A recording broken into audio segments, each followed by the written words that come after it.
We had a ton of comments, and there's one that I wanted to talk about that I thought was really a very vulnerable share in the Facebook group. And I just wanted to thank Hratch Babikian. I don't know if he's here with us live right now. If you are, welcome. And I really appreciated your comment, your long comment from the last session and your share.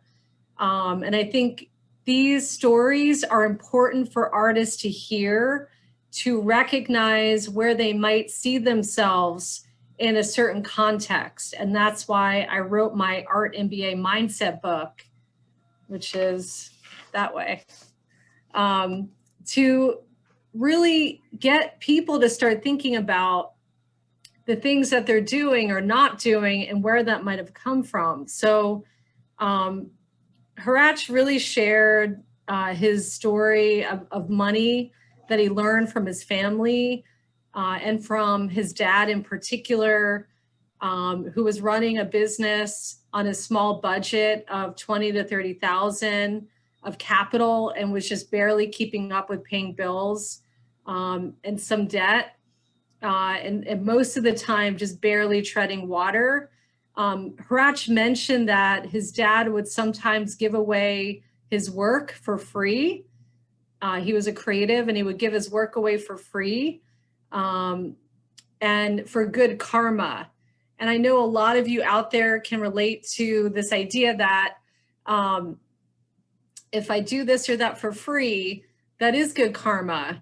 And I used to get asked quite a bit to donate works of art. And what I decided was that for each one artist that I work with, I would only donate one work of art per artist a year as a good karma act to support a nonprofit. So sometimes you have to put a stake in the ground and say, I do want to be a good citizen. I do want to give back. And this is how I'm going to do it. This is what I'm comfortable doing. And that's great. And that's okay. Sometimes with artists, there's this guilt that you have to give your work away for free or you have to give more. So what happened to Hratch was that he started following, literally his dad was creating the business model that Hratch watched live in his dad's business and grew into. And for him, he pretty much was under the same business model. So, kind of scraping by, hand to mouth, and just really struggling. So, and he said from last week, hearing the conversation about money made it really obvious to him that it's too important to ignore. And this is what I want to say, and I was trying to really stress in the last call, that it is too important to ignore.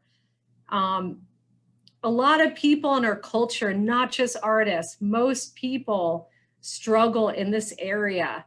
And they struggle for years and never overcome it.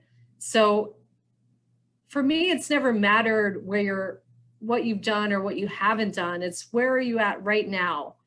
What can you start doing today? Take a baby step. If this topic terrifies you, just take a minor step. Maybe the minor step is starting to write down your budget of what you're spending. Maybe the next step after you clear that is to write down any list of debts that you have and the APR if it's a credit card or the percentage if it's a loan of what you're paying on that debt.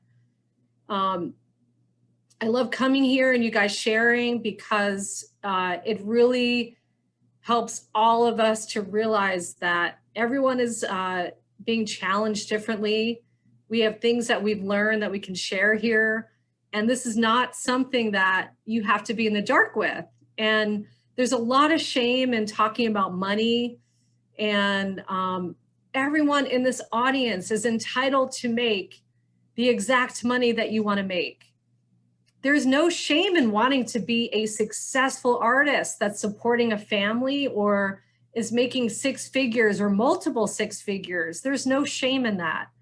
And there's a lot of shaming in our culture around if you're focused on selling your art, if you're making a lot of money, you're a sellout. And I say that's not the truth. And we need to get rid of that belief system.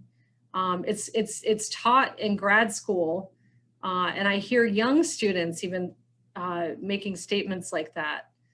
So I really appreciate the share by Hratch and all of you. And I think some of them are really interesting. So if you want to see how some of your peers have a mindset or have been brought up, I definitely look through the feed. So I just wanted to acknowledge all of you that were on the site and jumped in and make comments. I found them all really, really interesting.